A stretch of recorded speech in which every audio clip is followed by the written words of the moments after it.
Hello guys, আজকে আমাদের জোড়াবাগ গৌরাঙ্গিনী ভাসান। আর জোড়াবাগ গৌরাঙ্গিনী ঠাকুর দুপুরবেলায় ভাসান হয়, মানে 12টা থেকে 1টার মধ্যে ঠাকুর বেরিয়ে যায় মণ্ডপ থেকে। সো এই দেখো ঠাকুর বেরিয়েও গেছে, আর আমরাও জোড়াবাগ গৌরাঙ্গিনীর সাথে বেরিয়ে গেছি।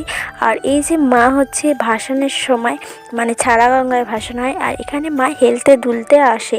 আর জোড়াবাগ গৌরাঙ্গিনী ঠাকুর মানে কাঁধে করে যায় 108 জনার, কোনো বল বিয়ারিং গাড়ি বা কিছুই গাড়ি থাকে না।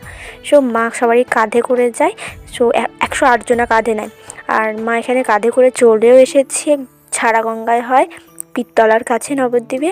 আর এটা আমি সেকেন্ড টাইম দেখছি মায়ের ভাসান, আর তোমরাও দেখো। আর এই ভিডিওটা পুরোটা দেখতে হলে প্লিজ আমার চ্যানেলটা সাবস্ক্রাইব করে ফুল ভিডিওটা দেখে এসো, ফুল ভিডিও আছে। আর আমি এখানেই ভিডিওটা এন্ড করলাম। তোমাদের ভালো লাগলে অবশ্যই চ্যানেলটিকে লাইক, কমেন্ট অ্যান্ড সাবস্ক্রাইব করে দেবে। টাটা।